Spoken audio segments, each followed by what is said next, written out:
Well, when we trail into the yard, guess who was entertaining 25 old ladies, the daughters of the Utah pioneers. So we made our grand entry with cameras a-flashing and hoots and hollers and cheers. Well, Myrna loaned me her apron and followed me close behind to the house, coming me from behind, all the time holding her mouth to keep from laughing, though she swears she was trying to be kind. Well, the bottom of my feet looked like raw hamburger patties. Licked his paws around and dreamed sweet dreams of veal. And old Ben's Luke come circling down and looped him around his meal. That old lion screamed quick fury, and all the hills screamed back. The old top horse, he gave a snort and whirled, and old Ben took up the slack. Now amongst popping brush and rattling stones, from mountain floor to crest, amongst the quaking ants, cedar and sagebrush, the old top horse, he done his best. But every time old Ben would look around those limp remains to find a red-eyed lion, belly roped but healthy, loped behind.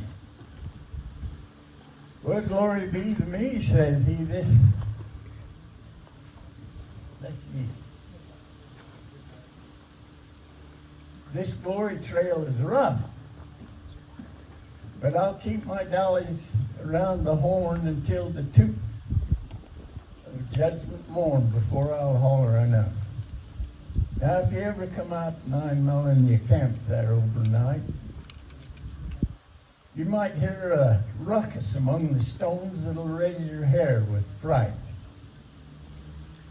Now you'll see a top horse thunder by, a lion trailing along, and a rider bold with his chin on high, singing his glory song. Oh, glory be to me, says he. And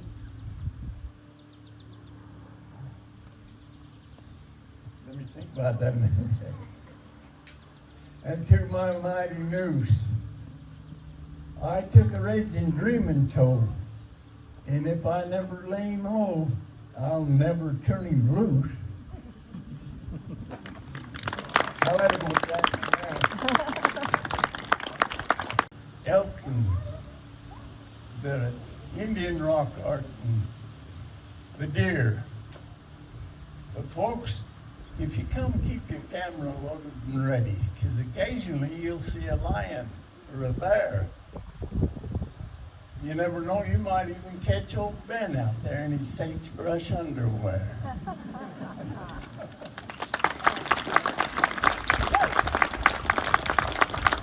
Ladies and gentlemen, one more hand for Mr. Ben Meade. We appreciate you, Ben, and we love you. Thanks for coming.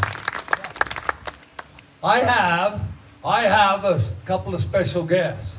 You knew I would. You know I would. A lot of you people don't think I know anybody, but I'm like Ben. I owe a lot of people money, and they showed up just to see if I was still here. I've got, from Huntington, Utah, a 4th grader from Huntington Elementary, Mr. Reno Truman. Give him a round of applause, would you please?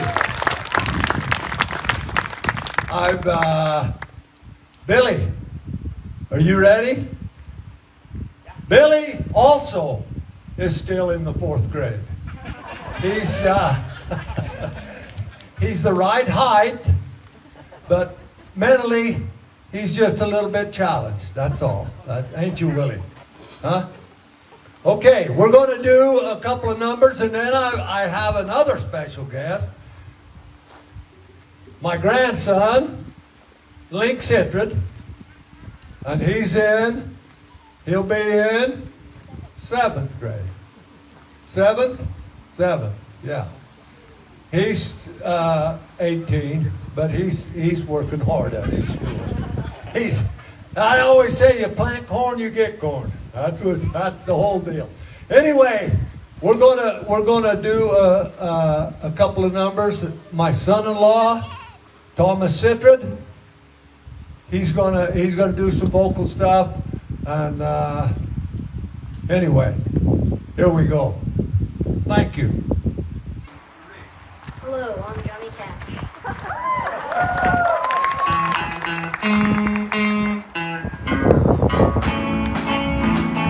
I hear the train coming.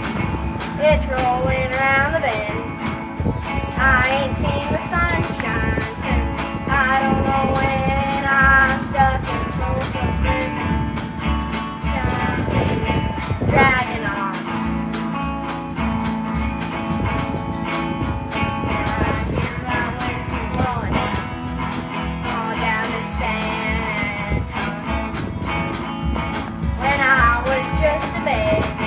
My mama told me, son, always be a good boy, don't ever play with guns. But I shot a man in Reno just to watch him die. And I hear that listen,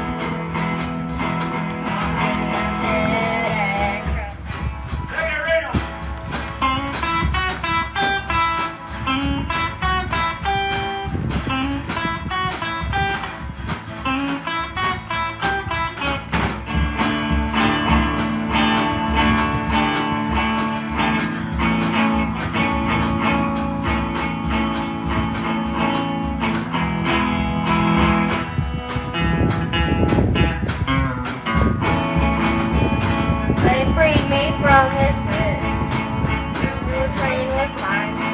I bet I could far from Folsom Prison. That's where I want to stay. And I hit that lonesome whistle, blow my blues away.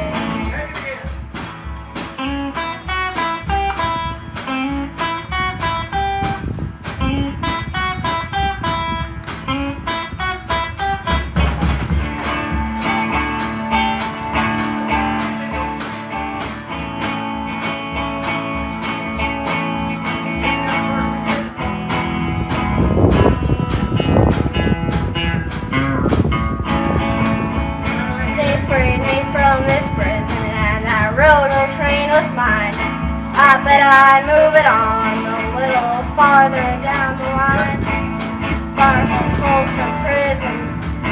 That's where I want to stay. And I hit that lonesome whistle, blow my blues away.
That's all we've got for you tonight, and I can see a lot of teary eyes in the crowd. But what the heck? Anyway, we have from, I kind of went to introduce them before. They are from West Jordan, I think. West Valley. Is that what it is? West Jordan. That's a lot nicer neighborhood. Huh? They must have a little money. Band. Let's hit them. Let's hit them tonight. That'll be good for us. Anyway, the Dale Grant family, right?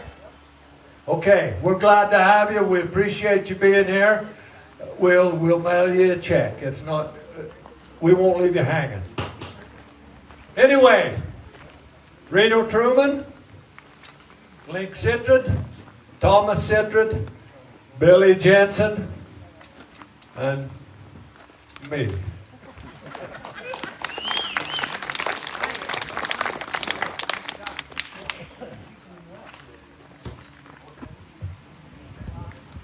All right, we got a great show for you here tonight.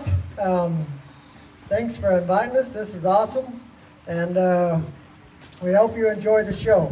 I brought some of my kids and my wife with me. This is my lovely wife, Elaine. It's my son, Colin, back here. My daughter, Alyssa. My daughter, Tressa.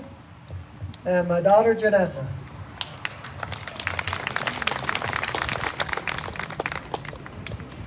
Okay, to get started, I've got a poem for you. We've got some poems and some music.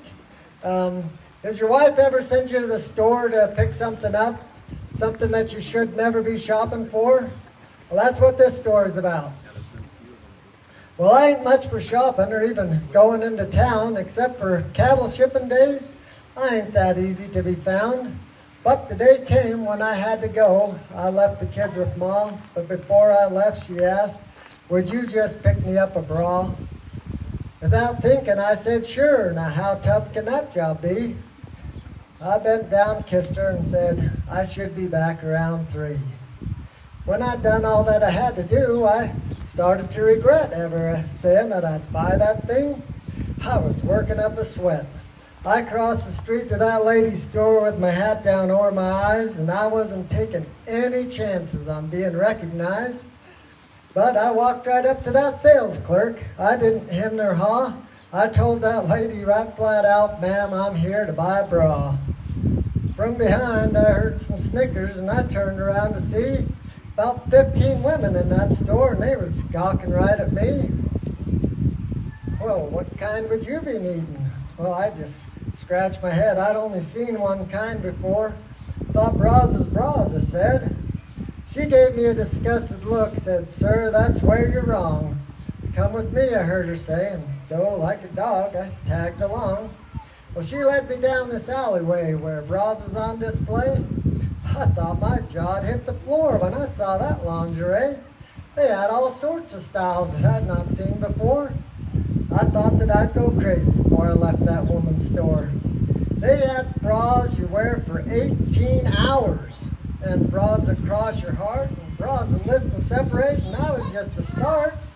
They had bras that make you feel like you ain't wearing one at all, and bras that you can train with when you start out and you're small. Well, I finally makes my mind up. I grabbed the black and lacy one, and I told that lady bag that up, and I figured I was done. But then she asked me for the size. Well, I didn't hesitate. I knew that measurement by heart. I said 6 7/8. 6 7/8. Well, sir, that just isn't right. "Yes, ma'am. Yeah, I'm positive." Well, I'm pretty sure I'm right. Well, I thought that she was going to go into shock. Must have took her by surprise when I told her that my wife's bust was the same as my hat size. Well, she almost went into shock, but I figured that was fair. But then a crowd had gathered,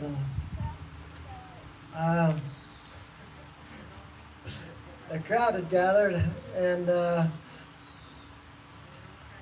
they started all cracking up when the lady asked to see my hat to measure for the cup. Well,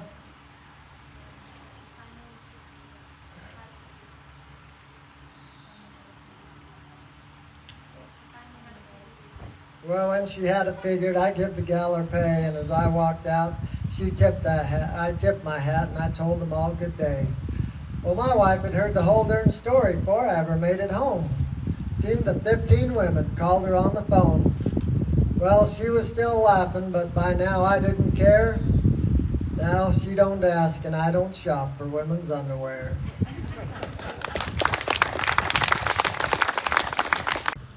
When I'd done all that I had to do, I started to regret ever saying that I'd buy that thing. I was working up a sweat. I crossed the street to that lady's store with my hat down over my eyes, and I wasn't taking any chances on being recognized. But I walked right up to that sales clerk. I didn't hem nor haw. I told that lady right flat out, "Ma'am, I'm here to buy a bra." From behind, I heard some snickers, and I turned around to see about 15 women in that store, and they was gawking right at me. "Well, what kind would you be needing?" Well, I just scratched my head. I'd only seen one kind before. "Thought bras is bras," I said. She gave me a disgusted look, said, "Sir, that's where you're wrong. Come with me," I heard her say, and so, like a dog, I tagged along. Well, she led me down this alleyway where bras was on display. I thought my jaw'd hit the floor when I saw that lingerie. They had all sorts of styles that I'd not seen before. I thought that I'd go crazy before I left that woman's store. They had bras you wear for 18 hours, and bras that cross your heart, and bras that lift and separate, and that was just the start. They had bras that make you feel like you ain't wearing one at all, and bras that you can train with when you start out in your small. Well, I finally makes my mind up. I grabbed the black and lacy one, and I told that lady back that up, and I figured I was done. But then she asked me for the size. Well, I didn't hesitate. I knew that measurement by heart. I said 6 7/8. 6 7/8. Well, sir, that just isn't right. "Yes, ma'am, yeah, I'm positive." Well, I'm pretty sure I'm right. Well, I thought that she was going to go into shock. Must have took her by surprise when I told her that my wife's bust was the same as my hat size. Well, she almost went into shock, but I figured that was fair. But then a crowd had gathered,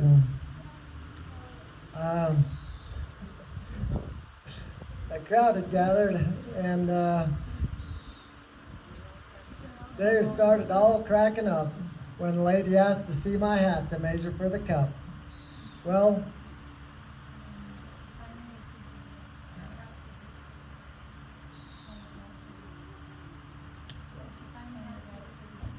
when she had it figured, I give the gal her pay, and as I walked out, she tipped that hat. I tipped my hat, and I told them all good day. Well, my wife had heard the whole darn story before I ever made it home. Seemed that 15 women called her on the phone. Well, she was still laughing, but by now I didn't care. Now she don't ask, and I don't shop for women's underwear. All right, we have any Chris Ledoux fans out there? You'll recognize this next one. This is one of our favorites. It's County Fair.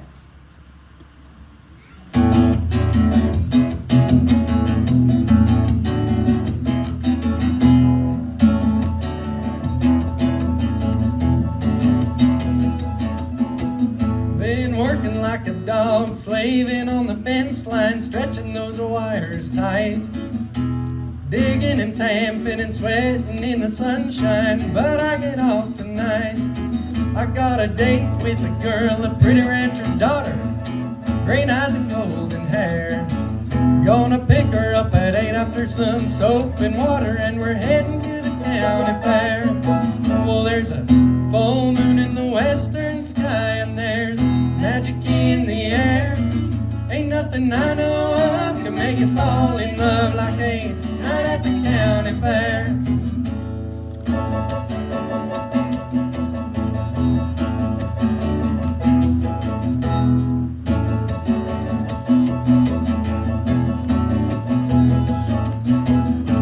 we walk through the midway, the lights and the laughter. She puts her little hand in mine. Well, she don't act like she knows what I'm after, but tonight I'm gonna make her mine. You know the tunnel of love, well, it just ain't my style, so I take her on the Ferris wheel. And way up in the sky with the stars in her eyes, I'm gonna tell her just how I feel. Well, there's a full moon in the western sky, and there's magic in the air. Ain't nothing I know of can make you fall in love like a night at the county fair.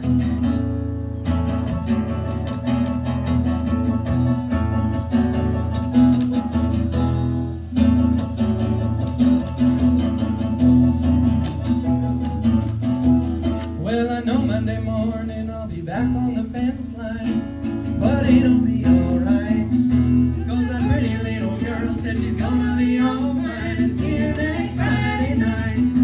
Well, there's a full moon in the western sky, and there's magic in the air.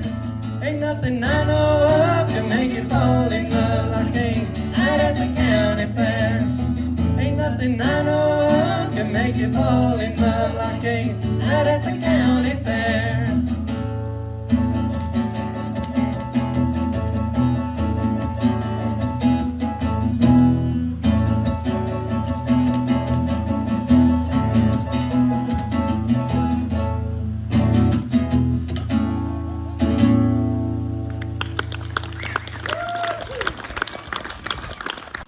About 3 days ago.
Story for you. It's another one of those shopping gone bad stories.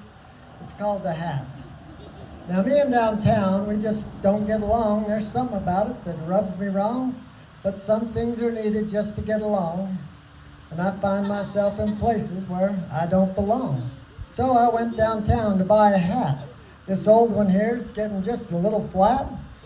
I have to have something to cover this hair, and I thought I needed something new up there. I rummaged through some street vendors' carts. I looked in stores, I shopped the marts. I just wanted to be done, and on my way home, I feel a lot more comfortable where I'm free to roam. I dug through displays. I looked on walls. I checked the shelves. I walked through the mall.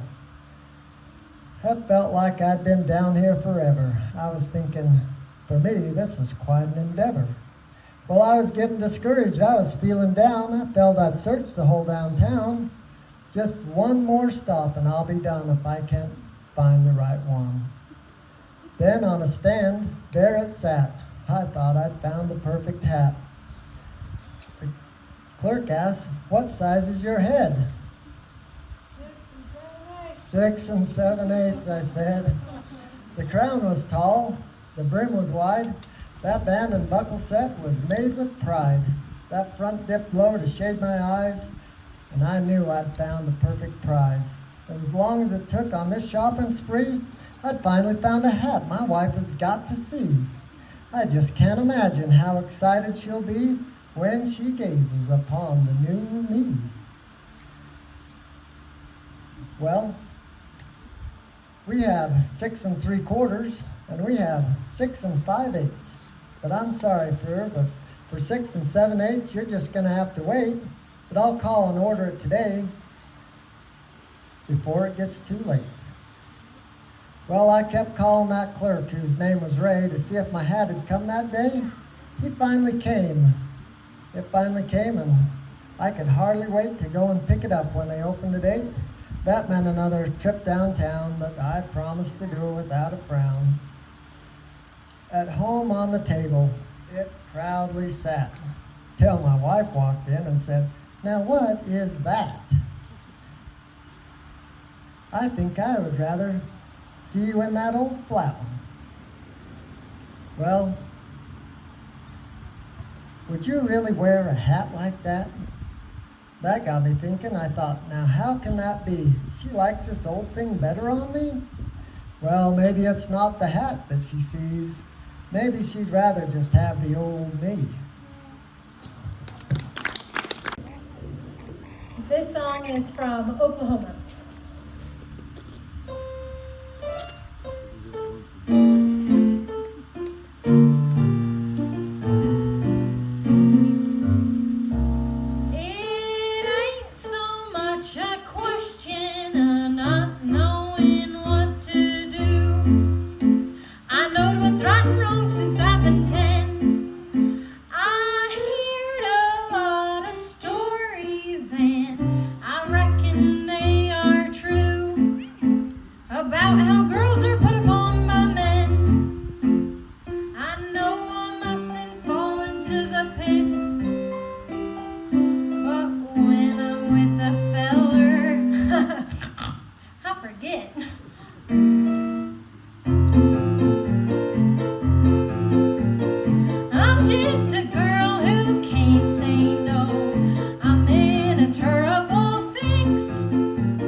mighty Franklin Mountains got the trail to Mexico. There's a new Meade widow crying and a hearse a rolling slow. And I guess that devil's passed this way again. There's a lathered sorrel stallion running through the Joshua trees, and a young man in the saddle with his coattails in the breeze. Got a 6-gun at his right hip and a rifle at his knee. He's dealing in a game he can't win. Poor Billy Bonnie, you're only 21. That Garrett's got your name on every bullet in his gun. Each shot you carved in your 6 guns got a bloody tale to tell. You're a mile ahead of Garrett and a step outside of hell. All them fancy clothes you're wearing and the women in your bed can't take away the faces of the men that you left dead. As you ride across the Badlands with a prize upon your head. Now that wheel of fortune starts, a lot of people left who wanna call your hand. And I guess you'll go down shooting just like all branded men. When you shake hands with the devil, you get burned. Poor Billy Bonnie, you're only 21. That Garrett's got your name on every bullet in his gun. Each shot you carved in your 6 guns got a bloody tale to tell. You're a mile ahead of Garrett and a step outside of hell. This next poem is about a man who had a little bit of a hard time letting go. Well, he was well along in the final bend in that long trail we call life, and rested now upon the spread he'd built up with his wife. His worldly goods he dearly held, but he knew the end was near, and he reckoned that he'd cash his chips before another year. Though it wasn't just the going that weighed heavy on his mind, no, 'twas the thought of all his riches he would have to leave behind. So he filled up his 2 saddlebags, and this is what he said: I'll place them in the attic, right directly o'er my bed. Says when they send that posse down from heaven, don't you see, I'll pick 'em up as I go past and take 'em along with me. So that's just what he did, and then he never more did fret. And 'twasn't long before he rode into his last sunset.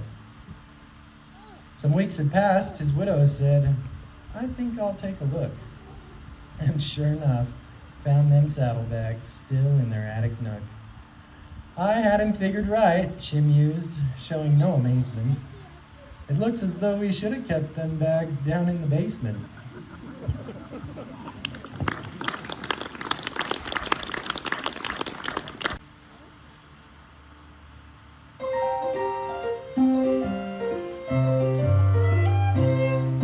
I'll tell you a tale of the Jones boys who live on yonder hill. 2 jolly guys with twinkling eyes, and they do own a mill. They own a mill on the side of the hill, and Eliza works in the kiln. They work all night and they work all day, but they can't make the gosh darn grist mill pay. The Jones boys, oh the Jones boys, here's to the jolly Jones boys. They work all night and they work all day, but they can't make the gosh darn grist mill pay. Hi-dum-diddle-um, Johnny Jones, hi-dum-diddle-um, Jimmy.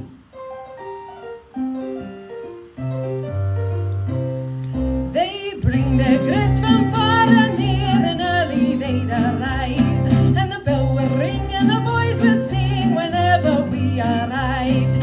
And Jimmy would be there to take care of us, and a jolly man is he, and his gallant wife Eliza, for she works in the kiln like I never did see.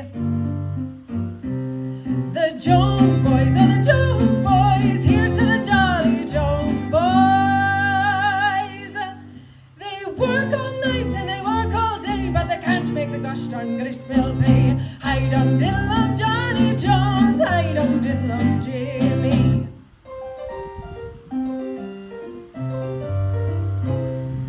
Late in the fall when the leaves are down and the days are bleak and grey, and the grist's all ground for miles around, and it's time to feed your hay.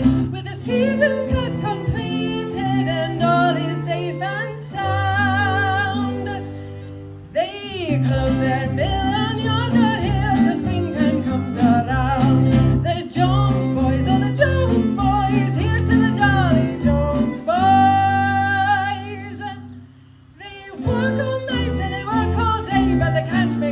garden grist they'll pay.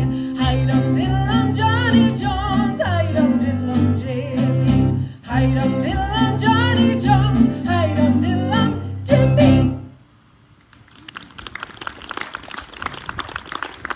My wife works at, she teaches high school at West Jordan High, and she's taught history and government for the last 15, 16 years. And that's a pretty controversial subject these days. And so the other day I wrote down a few things that I thought should be taught in our school. It's called Teachers Needed.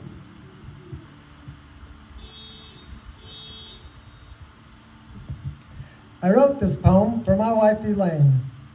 We love good educators who dare to proclaim. We take our hats off with respect for those willing to teach, guide, and direct. Planning and grading is hard on the brain, and we know some students can drive you insane. So relax and listen to this little rhyme, and if you like it, you could toss us a dime. We could use some education. We need teachers with dedication. Teach these kids some self-control before they go out on life's stroll.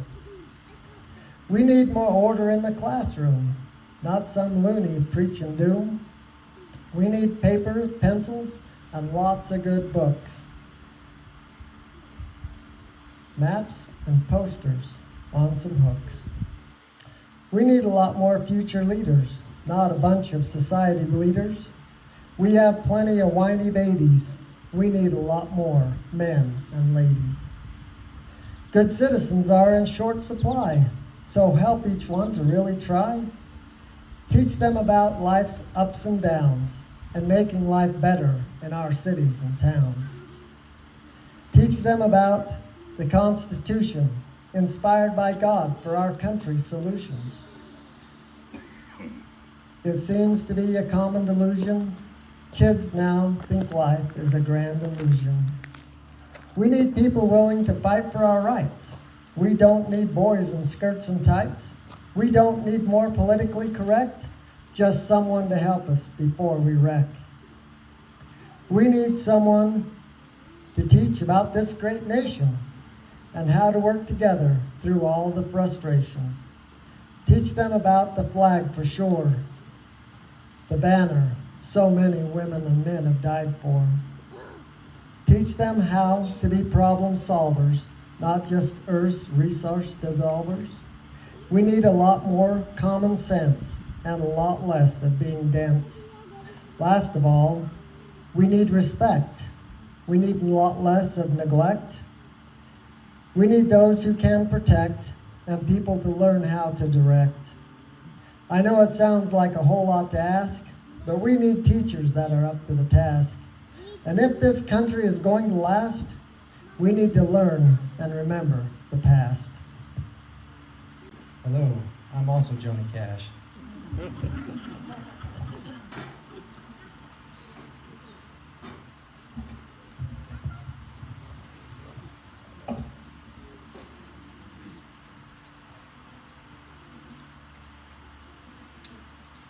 I walked through County Courthouse Square. On a park bench, an old man was sitting there. I said, "Your old courthouse is kind of run down." He said, "Nah, it'll do for our little town." I said, "Your old flagpole has leaned a little bit, and that's a ragged old flag you got hanging on it." He said, "Have a seat." So I sat down. "Is this the first time you've been to our little town?" I said, "I think it is." And he said, "I don't like to brag, but we're kind of proud of that ragged old flag. You see, we got a little hole in that flag there when Washington took it across the Delaware. And it got powder burned the night that Francis Scott Key sat watching it, writing, 'Say, can you see?' She got a bad rip in New Orleans, with Packingham and Jackson tugging at its seams. And she almost fell at the Alamo, beside the Texas flag, but she waved on, though. On Flanders Field in World War I, she got a big hole from a Bertha gun. She turned blood red in World War II. She's hung limp and low a time or two. She was in Korea and Vietnam. She went where she was sent by her Uncle Sam. She waved from our ships upon the briny foam, and now they've about quit waving back here at home. In her own good land she's been abused. She's been burned, dishonored, denied, and refused. And the government for which she stands is scandalized throughout the land. And she's getting threadbare and she's wearing thin, but she's in good shape for the shape she's in. 'Cause she's been through the fire before, and I believe she could take a whole lot more. So we raise her up every morning, we bring her down every night. We don't let her touch the ground, and we fold her up right. You know, on second thought, I do like to brag, 'cause I'm mighty proud of that ragged old flag.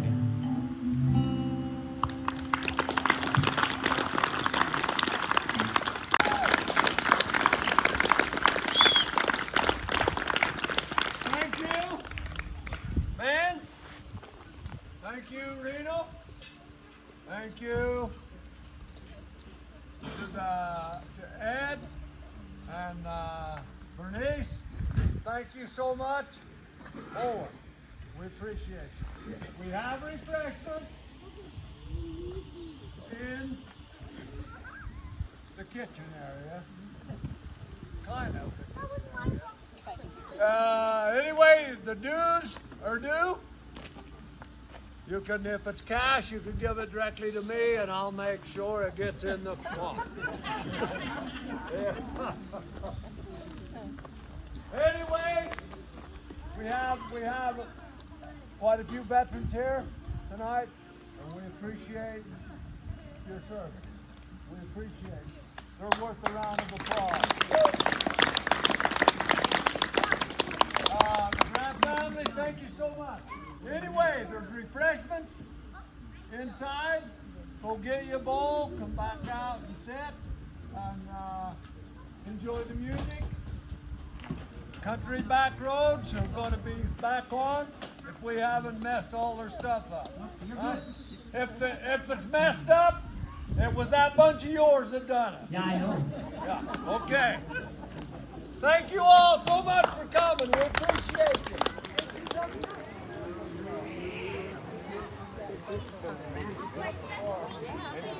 Yes, yeah, I thought. Yeah. As long as you have Wi-Fi. So if it was here, I bet you could hook up to the house with Wi-Fi. Yeah, and it usually reaches fairly far. But if it was at a park, then you would have to. Another thing to look at. I've never used. When I was an enemy boy, just above the floor, we used to go out to Grandma's house every month and so. And a chicken pie and a country ham and always butter on the bread. But the best darn thing about Grandma's house was the great big bed. It was 9 foot high and 6 feet wide. Hey Jim, it was made with the feathers and board 11 keys, the whole board cloth for the tin. It would hold 8 kids, 4 and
All right, Larry. So you take it to Kansas City. Oh, yay! Woohoo! You guys reach.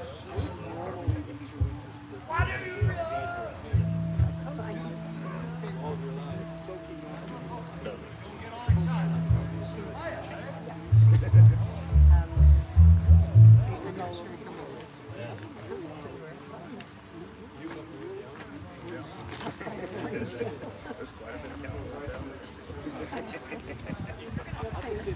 No problem. Do better on the next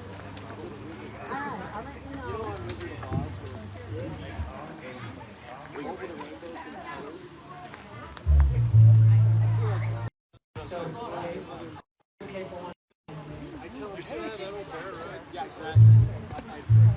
All right, so Kansas City.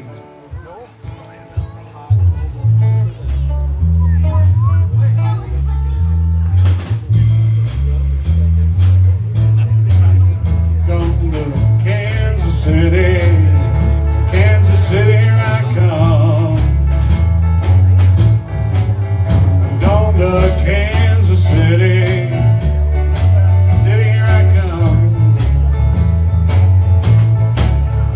Got some crazy little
I don't want to make a trip.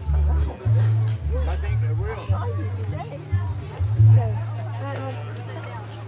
Pretty good, though. oh. No, I lost its rush there. And I oh, yeah.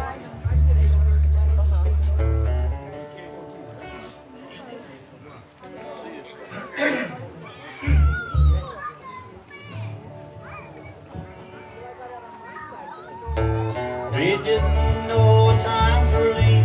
Round our home the grass was green.